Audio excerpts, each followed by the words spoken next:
The galaxy is an immense and mysterious place we may one day explore and settle, but for now, we have only one planet, and the galaxy holds many dangers, so what can we do to defend Earth?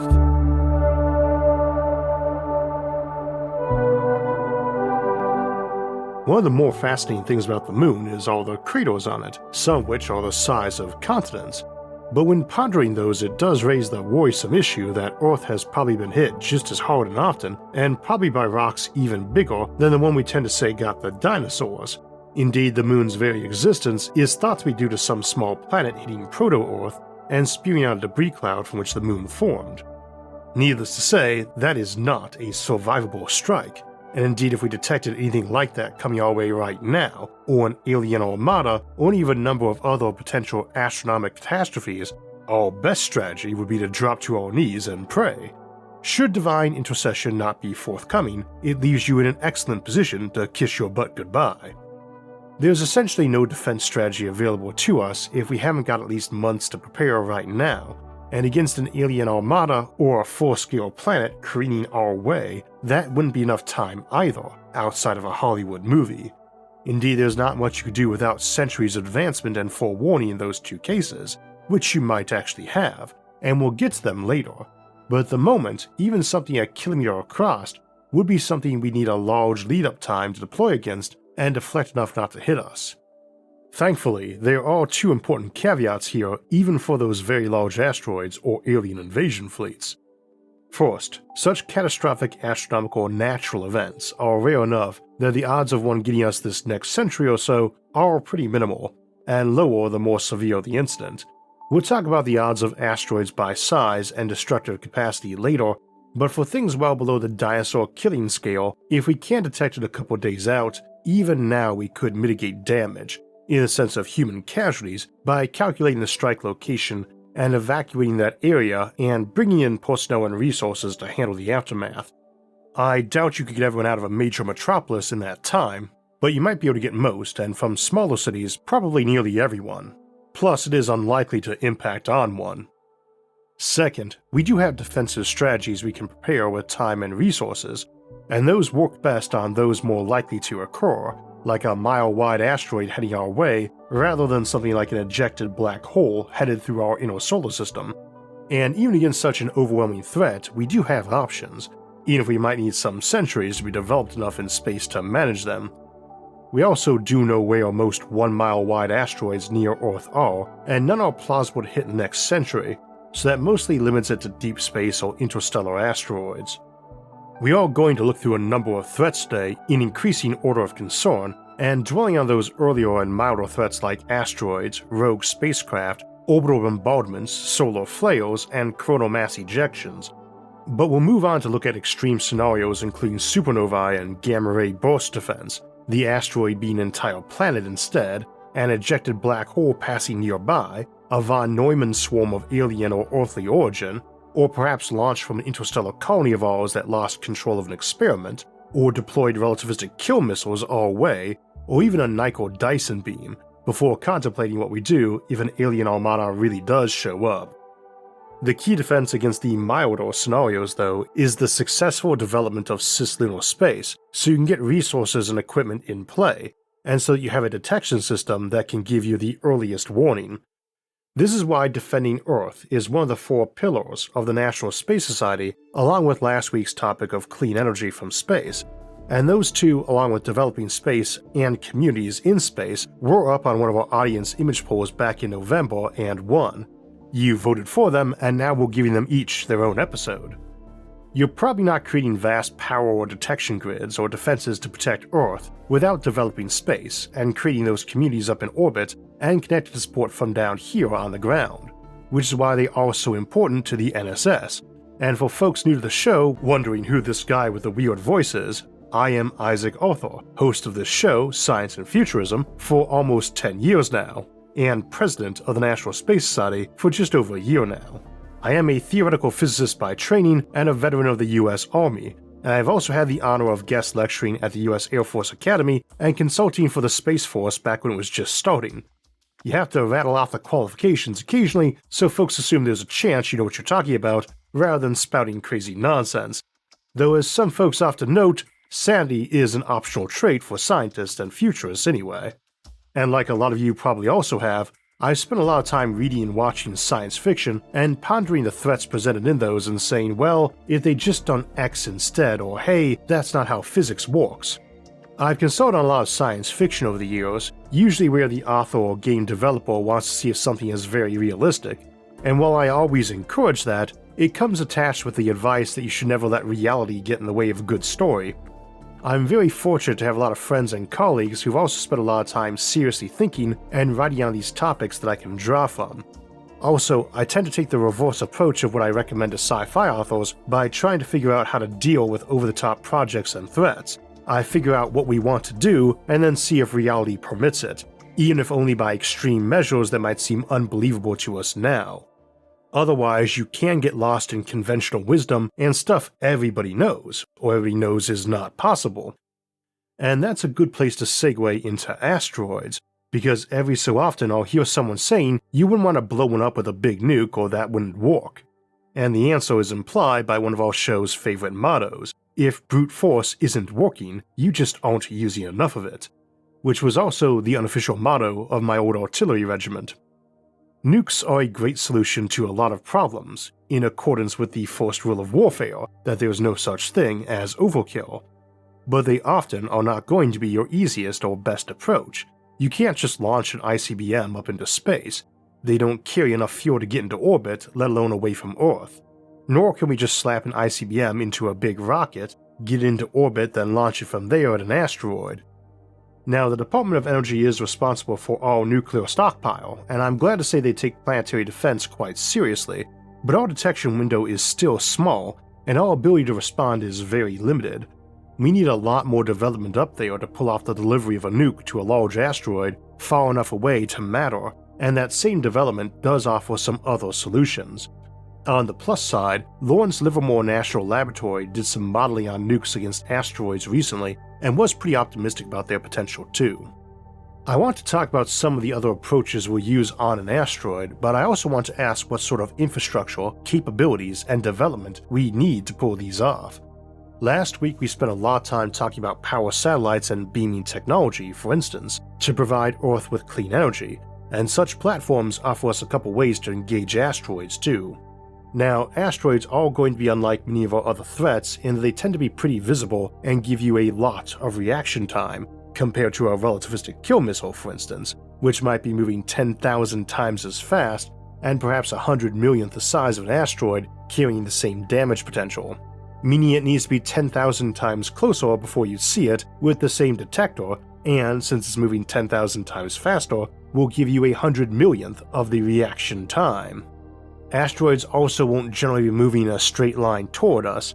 They'll be on some elliptical orbital path of their own that happens to intercept us, and we may get decades of advance notice by spotting and calculating that a few more of its orbital cycles it's going to cross our path too closely is generally not hurtling in from deep space, and if it were, it would probably have a nice ice shell that began giving a comet tail we could spot more easily. Instead, your default asteroid is from the various near-Earth objects or asteroids, of which there's many thousands. And after that, one of the many millions hanging out in the asteroid belt, or the various loose families of asteroids elsewhere in the system.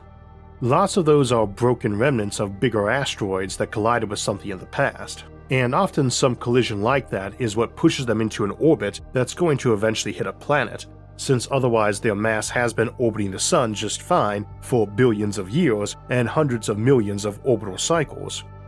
Of these, the specific characteristics of the asteroid matter, as a metallic one is different than one more composed of silicon or carbon, or ices for that matter. But I would say anything over 10 meters across has a non-zero chance of damaging something here on Earth, very non-zero if it's made out of nickel or iron and is bigger. And even things as small as a millimeter across can damage some spacecraft, station, or satellite in space. So your detection goal is to begin by detecting anything threatening Earth, and the bigger the threat, the bigger the asteroid, and easier it is to spot. And gradually you get better at spotting and managing them till you're able to detect even against small ones that threaten only your orbital infrastructure, not your planet. By examining craters here and on the Moon, where they are easier to see, as well as the composition of the asteroid belt, we know about how often bigger ones come, statistically anyway, and frequency is essentially inverse with mass or inverse with the cube of diameter as mass rises with the cube of diameter. So 10 times the diameter, 1,000 times the mass and destructive potential, and we would expect them to show up about 1,000th as often. We estimate an asteroid 1 kilometer across tends to hit Earth a couple times per million-year period. Such an asteroid carries more kinetic energy in it than all the nuclear weapons we've ever built combined, but is arguably a smaller threat than them since we can target those strategically to hit cities, while an asteroid or volcano, which is in a similar energy scale, are statistically unlikely to come down on any city, let alone break up to hit each one of them.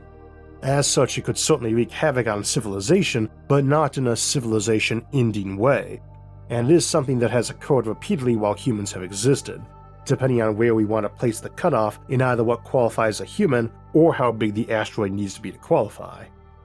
But I should note that even one just 10 meters across is typically carrying as much energy as our earliest nuclear bombs, and we typically get one of these once a decade. These are going to airburst, which makes them leave multiple small craters if any, as opposed to a big one, and that further reduces their threat as the atmosphere is soaking up most of their energy. We would generally expect anything much under 40 meters across not to leave a single crater, even one made of iron. This is one reason breaking an asteroid into pieces right before it hits us can be a good thing, though it can also result in a shotgun blast style effect, and one very likely to set off a Kessler syndrome event in orbit, damaging or even ruining our orbital infrastructure in the process, which is why it's better to get them sooner. Right now, if we had maybe a month's warning, we could potentially get some nukes up into higher orbits and on an orbital path that would take them near the asteroid as it came by to be hit by some of that nuclear explosion. Maybe even a close proximity strike would break it apart. Whether or not you want to break an asteroid apart, especially that close, is very debatable. So is where you should detonate a nuke for maximum effect, though I think the strongest argument is for a short distance from it to spread the blast over its surface, similar to when we contemplate using a nuke on the pusher plate of an Orion drive spacecraft. Where, how, and when are tricky topics though. More modeling experience is needed. And it depends on a lot of factors specific to the asteroid and intercept scenario. We discussed the specifics more in our asteroid defense episode some years back, but ultimately, the bigger our warning time, the better we can handle the problem. The capacity to ensure a warning like that has slowly been growing and is nearly upon us, and largely because of AI, which can scan a big cluster of data, such as telescope and radar data, for something tiny like the sunlight or radar scatter off a rock 100 million miles away, pick it up a handful of times in a short interval, and automatically calculate its trajectory to see if it's in a threatening window. Then forward those on to people at a big telescope they can aim at it, or a big gun for that matter. And that helps, but honestly such a rock still has a high probability of landing somewhere virtually uninhabited, and 70% chance of hitting the ocean, and just doesn't carry enough energy to cause a sweeping tsunami along a coastline. Over a certain mass range, it's going to hurt pretty much no matter where it lands, but most asteroids are smaller. In sci-fi, we always encounter one big enough to wreck a city or big enough to wreck a continent, and the former are a million times more frequent and have way less than 1% chance of landing near a city, let alone a major metropolis. If you actually knew where the rock was going to land and it wasn't catastrophically big, then in most cases you would rather let it come in than have its blasted remains whacking through your orbital infrastructure. Unless it's hitting something heavily populated, you just evacuate all your people, pets, and precious objects from the blast radius and rebuild afterward. But the smaller that asteroid, the harder it's going to be to see it and get a precise vector a long time out, and the more likely it is to have fragmentation during atmospheric entry significantly alter its course. Does that mean we should ignore this threat? No. Though on the scale of thousands of years, it's really more of a threat to our developed orbital space rather than a reason to develop that orbital space to protect Earth from asteroids. Also a nice economic boon too, because an asteroid is valuable raw materials entering Earth orbital space rather than one we have to mine from 100 million miles away. So your real aim is to capture it into a nice stable orbit and without too much fragmentation. Aside from nukes, there are a few other mature ideas on deflecting asteroids. You can impact it with something, which we tried with the Double Asteroid Redirection Test, or DART, a couple years back, and this might be a series of collisions with multiple spacecraft or projectiles. There was also the idea you could paint the object, either dark or light, so that it reflected or absorbed sunlight, which might push it off course as it absorbs that momentum. But the method I tend to prefer is just to focus an energy beam on the rock or ice ball to ablate or vaporize some material off the rock as a rocket stream that pushes it off course, and that will do. But I'd imagine in the more long term you would expect a spacecraft to go to one, place a microwave receiver and engine on it, and then an incoming energy beam power a more controlled thrust that efficiently and predictably brings the rock into a new orbit of your choosing with little loss or fragmentation. That's the sort of exercise a good asteroid mining company will probably excel at, and which I would expect us to have a modestly robust supply of within a century or two, thus I don't really worry much about asteroids as a threat to Earth. Fist-sized rocks in orbit, which are very common, are more of a concern and only grow more so as we develop more things in space, especially large cross-section satellites like solar power satellites. See our recent episode on clearing space debris for more discussion of managing those though. As mentioned, another option is to ram one with a high-speed and high-mass spacecraft, though that's likely to produce a lot of debris, as we discovered with DART about 2 years back. Also, that high-speed ramming craft option actually represents a bigger threat to us than those asteroids, and requires a better detection system. A rogue spaceship moving at interplanetary speeds isn't all that high energy compared to an asteroid of the same size. It might be moving faster and carrying an order of magnitude more kinetic energy per kilogram, but it is also mostly hollow. As such, it is easier to detect pound for pound, so to speak. Unfortunately, it can also be aiming itself rather precisely, letting it hit any given space station or space habitat, and it might have atmospheric re-entry protection so as to allow it to come through intact to hit a major metropolis right in downtown. It can also unpredictably change course. So it might only have the energy of a rock 10 meters across, but that's still a small nuclear bomb, and one presumably any person with access to a shuttle-sized spacecraft could hijack. This means you need monitoring and active defense measures in place for handling such scenarios, and that conveniently handles your smaller and more frequent asteroids too, as they're easier to spot, slower, and easier to target with longer to work with. A bit like aircraft, scale is the biggest factor in damage, so you can escalate your security measures with scale in mind. This is also where regulation matters earlier on, as until we have enough assets in space to make such monitoring both necessary and possible, we can mostly relax in the confidence of knowing that current spacecraft would need the assistance of flight control to calculate such a suicide run so as to hit their desired target. When you are moving several kilometers per second, you can't really be placing yourself in wherever you please using your Mark 1 eyeball. But as computers and AI get better and more compact, and spacecraft more common, one loony with some skill or a terror cell with some coordination might be able to pull this off. Or they might be a spacecraft owned by some rogue state that's going to have an accident. The good news is that for detection purposes, we don't need more advanced science here, we just need more telescopes and detectors aimed at space or up in space, and better AI and algorithms for helping on it. And this will come organically in our continuing development of both astronomical and defense assets. At some point we'll probably need a formal grid up there. Things like the space fence system but scaled up. And that is going to be a non-trivial defense budget item, and is more ideal for something like the emerging Space Force as opposed to NASA and its cousin agencies around the world.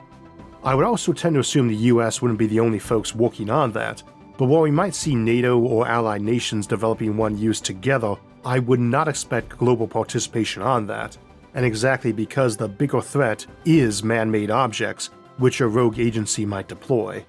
Of course, a nation-state might be the secret backers of such a rogue agency, but they also might consider full-scale orbital bombardment this way, rather than some singular strike. And in a case like this, the full escalation scenario probably involves seeking to cripple the detection grid and orbital defense grid first. This escalation is likely to come with some advanced warning. Generally speaking, wars rarely start without advanced warning. When they do, they tend to either start small or start barely coordinated or both. There's a lot of logistics involved in a major operation like that, and trying to keep any whiff of it from getting out in advance tends to be nigh impossible, and comes with trade-offs between a decent chance of secrecy at the cost of lots of unprepared or underprepared errors. Need-to-know operations tend not to scale well and start forgetting to include important folks in the planning. You show up for the invasion and half your troops are missing or half asleep and logistics wasn't told to move spare fuel into the area. You're also not likely to have all your orbital detection and defense systems in orbit themselves, with a lot inside nicely shielded groundside bunkers, and anybody who starts enthusiastically blowing orbital infrastructure up is doing so with the full knowledge that this is an open declaration of war on everybody else with assets up there, since all that space debris is likely to damage things indiscriminately. See our Orbital Bombardment episode for more on the types of weapons those can entail, both near-term and higher tech, as well as the groundside defense strategies you can employ, which can also entail mobile and stealthy submarines as opposed to bunkers in the actual ground. Generally speaking, space itself does not allow a lot of options for stealth, beyond the sheer speed and enormity of things making it hard to spot and react to things in time, especially as that speed lets them be relatively small objects for their damage potential. Some things also move a lot faster than even spacecraft and asteroids. Solar flares and coronal mass ejections thankfully take some time to develop where we can spot them, and they are pretty visible, but they move fast. Solar wind in general moves a couple orders of magnitude faster than orbital spacecraft, and while it isn't subtle, you can't defend against that by blowing up the individual particles, since in this case they are indeed individual particles at the atomic scale, not millimeters to kilometers across. This is another example of where prediction and early detection are vital, but here we have options like placing a big solar deflector at our L1 Lagrange point, much as we discussed using to help protect a possible future Martian atmosphere in our episode on giving Mars a magnetosphere. We discussed these more in our January episodes on statites and lygites and Lagrange point settlement, but short form, while Earth's magnetosphere is huge and powerful, deflection in space is just as easy to achieve with an early and small push as a late and powerful one, much like with asteroids.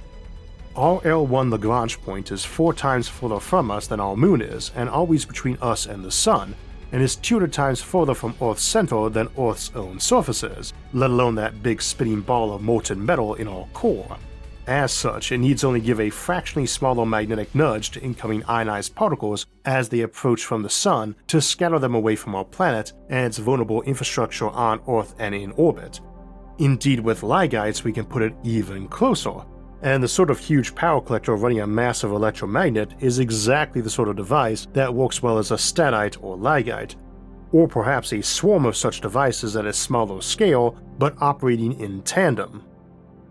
Nor are we contemplating massive objects for this purpose, merely large but thin solar collectors running fairly simple electromagnets and at power levels we already generate here on Earth.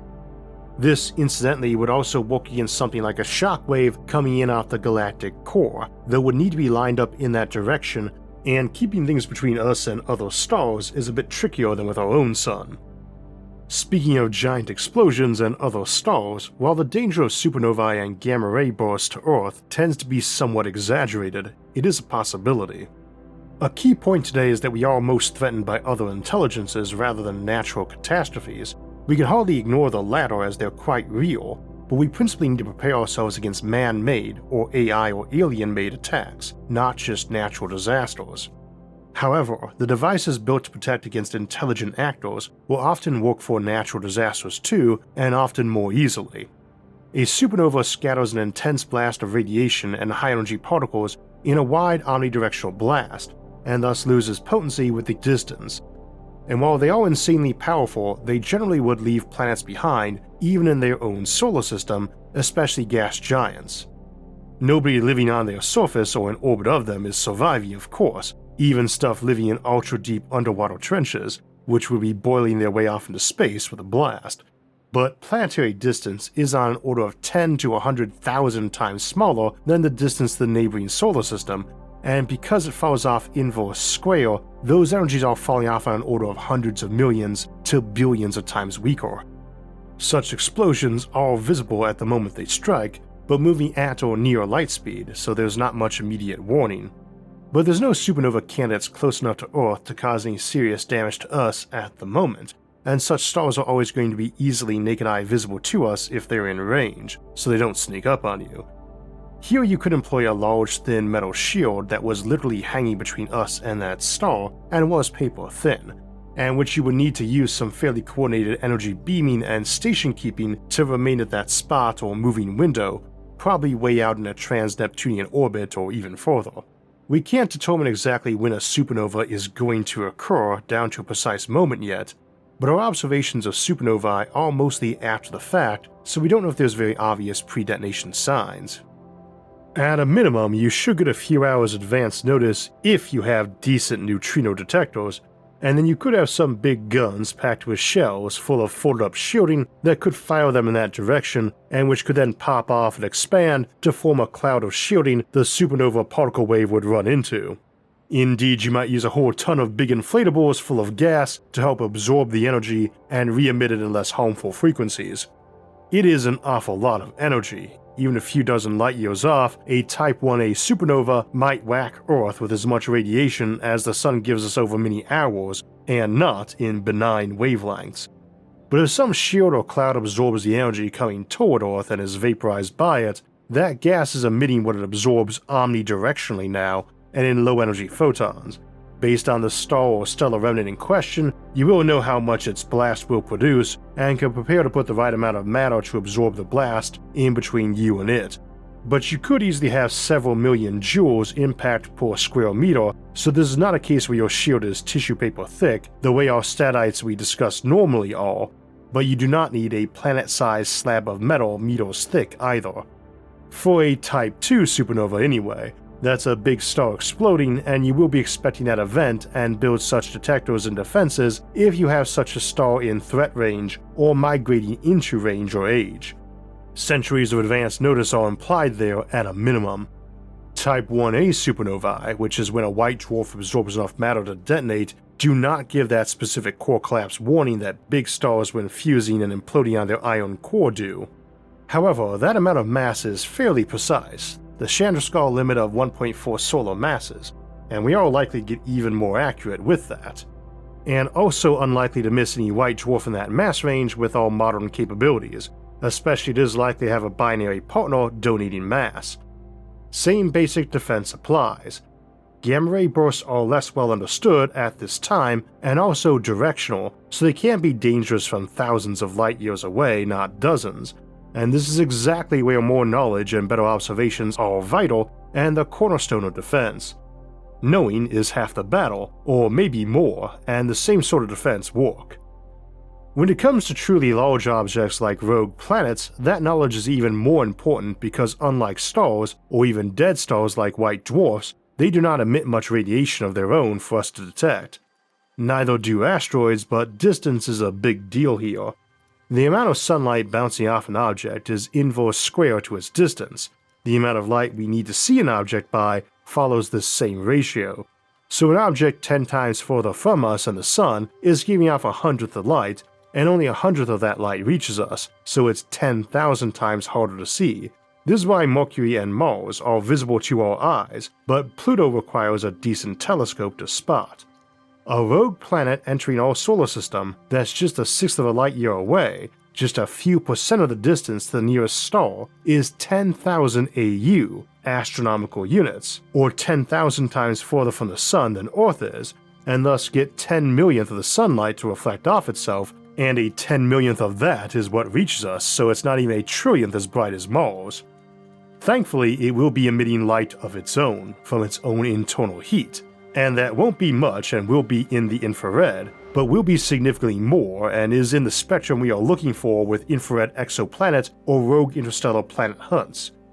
If we detected it 10,000 AU away, even if it was moving at 100 km per second relative to us, we would have about 500 years advance warning. Now the problem is what you can do with that much warning, since it doesn't have to hit us to seriously screw up the solar system. Indeed, if it passes between Earth and the Sun in that volume, the damage could be in the form of Earth being heavily and fatally perturbed from its orbit. The odds of direct impact are slim but utterly ruinous. Can you defend against that? Yes. Yes, we could potentially send a mission there, and with the intent of blowing it off course or into a stable orbit in the outer solar system where it would pose no threat other than possibly perturbing some comets and asteroids to migrate in system, which is a much more manageable situation. See our episode Planet Ships for a full discussion of how to either move a planet so it doesn't hit us, or to make Earth able to survive such an ejection into deep space itself, or even move Earth out of the course of direct collision. As always, time is your ally. The longer you have to act, the smaller a push the incoming rock needs to be deflected, and the more time you have to assemble a stronger push. This can even work on an ejected black hole more massive than our own Sun, which might be making its way out of the galaxy at a few hundred kilometers per second. Thankfully, black holes are not terribly hard to see in spite of their reputation, especially one winging through the void, perturbing other stars, and gathering interstellar gas into its accretion disk.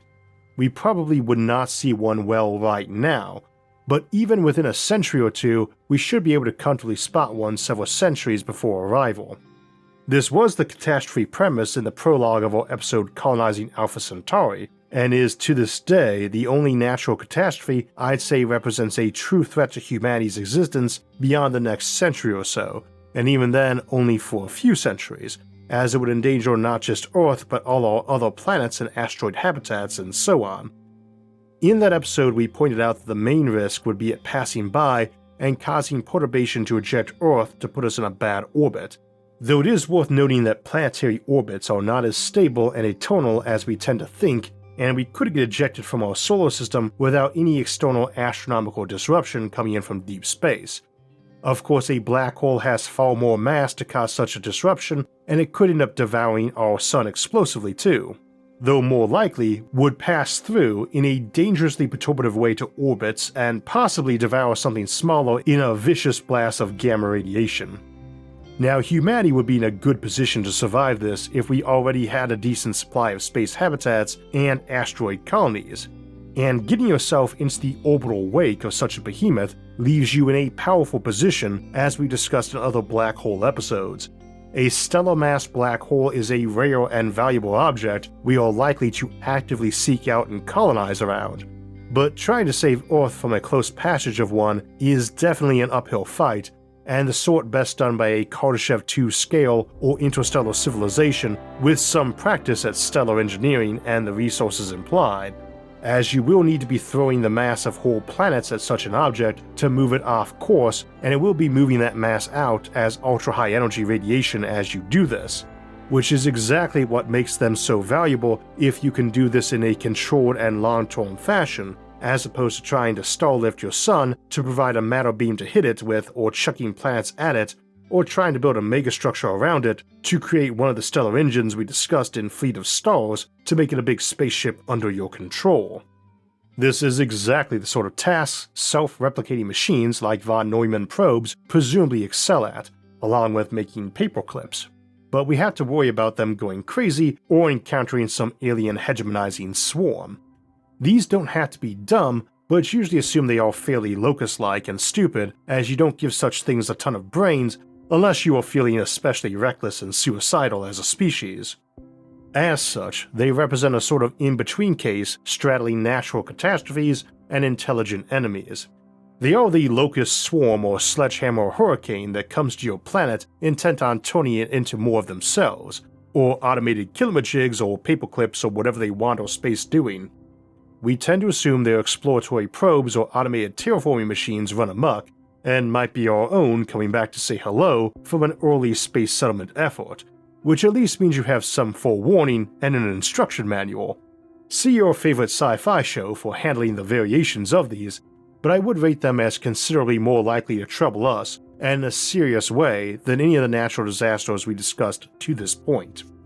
Your biggest ally here is that you do have brains, and you can't even consider defenses like releasing other self-replicating machines that specialize in killing these other ones or hijacking them, like immune systems or viruses do. As I've mentioned on other occasions, while I don't expect to find any intelligent aliens in this galaxy, or their leftover toys or mistakes, If there had been other intelligent civilizations out there that made it to space, I would have to expect the reason for their absence and our continued existence to be because a lot of these sorts of devices and counter-agents had gotten deployed and left whole ecosystems of dumb machines and grey goo infesting regions of the galaxy. See our Aliens vs. AI episode and its discussion of the aliens known as the Recluse and their crazy sector of space for more contemplation of that. But in the end, brains beat muscle, especially when those brains can make machines that can make more of themselves to give you more muscle at your disposal, because brains are even better when armed with a giant space gun. Once you start putting brains and malice into play, things get worse, of course, and we have to consider not just aliens but intelligent AI, and options like angry interstellar space settlements of renegades or mutants deciding they want to wipe us out. This is where RKMs, relativistic kill missiles, and Nicoll Dyson beams come into play, and the former are small and discrete hunks of metal with a little bit of detection and guidance on them, moving at near light speed, while the latter is basically a star converted into a giant laser. See our Orbital Defense Platforms episode for the full discussion of how to protect against these sorts of attacks, along with fleets and armadas, but it tends to be like a lot of warfare. If your enemy is building it, you do too, and use smaller forms for protection and threats of mutually assured destruction. Diplomacy is generally in play once other intelligence is involved too, albeit it might be very limited and confined to nothing but threats of mutual murder. But if someone is throwing dumb matter at you at super high speeds, you defend by being ready to detect that far out and throw something dumb in its path to destroy both. And you build response systems the enemy knows exist, so they know that if they attack your homeworld with some doomsday device you've got on alert in deep space or another star system will launch on them, and you make sure you've got lots of scattered colonies who can survive you or accept refugees or get you some vengeance. Of course, they may be the ones attacking you too, and that brings us to our final threats for discussion today: a giant alien armada, because this is both more and less survivable than it might at first seem. As we discussed in our Alien Civilization series, there's not much motive to conquer Earth unless you subscribe to the idea that all the resources in the universe must be yours, or that all the intelligence must be wiped out, in which case it's very statistically unlikely that in the galaxy billions of years older than our own planet, such a species would just happen to have never evolved until maybe the last million or so years and just now be reaching us. They do not and never needed any signal from us to alert them we existed, because Earth is very visible, and the galaxy is not a dark forest to them, because they either chopped it all down for lumber, or they set the whole thing on fire to help them see and kill their prey. That means that odds are if they are aliens nearby us who could send armadas, they are numerous in kind and type, with many of them not being motivated to consume all or exterminate all. Thus, anyone trying to do that doesn't just have us to worry about, which would be no worry at all right now. They would trash us completely if they showed up tomorrow. But all those other neighbors, be they other aliens or disparate colonies, and their own internal factions and feuds too, act as a check on them.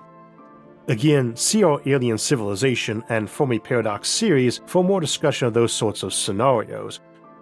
Earth might get destroyed for some seemingly weird reasons by aliens, like uploading our minds to a virtual subverse, or sending the Vogons in to demolish Earth to make way for a hyperspace bypass. At the moment at least, they seem to either not exist anywhere near us, or not be interested in conquering, absorbing, or obliterating us.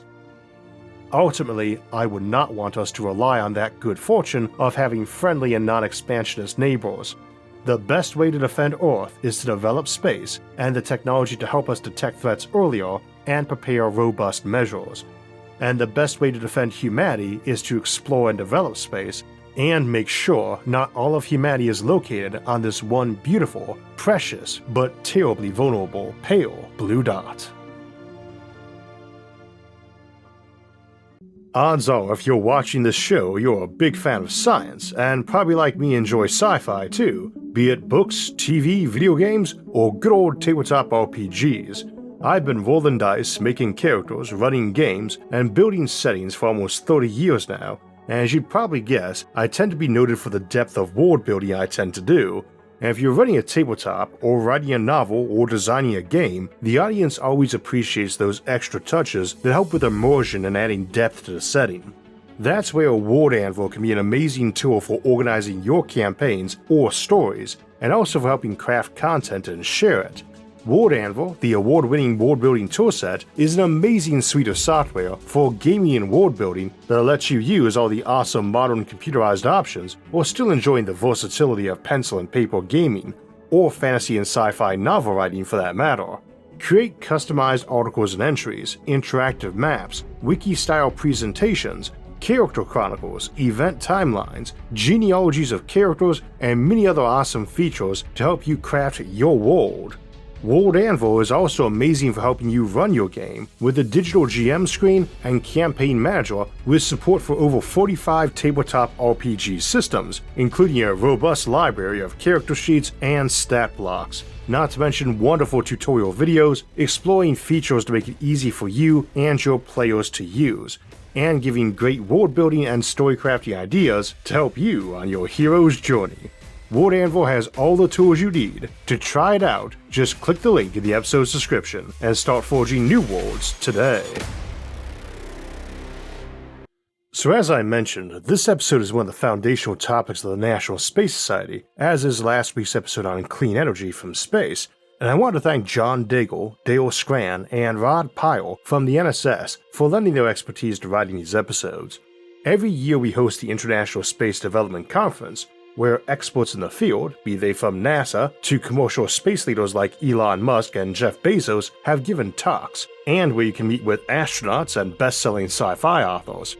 This year's conference is in Los Angeles at the Sheraton Gateway, May 23rd to 26th, and will be hosted by Melissa Navia, helmsman Ortegas from Star Trek's Strange New Worlds. We also give out awards, and two folks coming by to receive them this year will be my good friend Brian McManus from the amazing show Real Engineering, and the legendary William Shatner. Come join us as we boldly explore strange new worlds. Speaking of sci-fi, this weekend it will be time again for Sci-Fi Sunday here on SFIA, where we'll be looking at the idea of stargates and parallel devices for bridging between worlds, and ask if there's any theories bridging between science and sci-fi there. Then we'll take a look at a different type of tunnel, the immense lava tubes on the moon, and what life in those might be like for lunar settlers. Then we'll finish out the month with a pair of episodes looking at colonizing white dwarf star systems, bringing new life to those dead stars, and binary star systems and their unique challenges with habitable zones and stability. If you'd like to get alerts when those and other episodes come out, make sure to hit the like, subscribe, and notification buttons. You can also help support the show on Patreon, and if you'd like to donate or help in other ways, you can see those options by visiting our website, isaacarthur.net.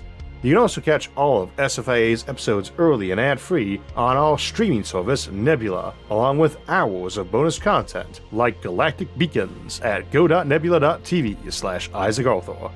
Thanks for watching and have a great week.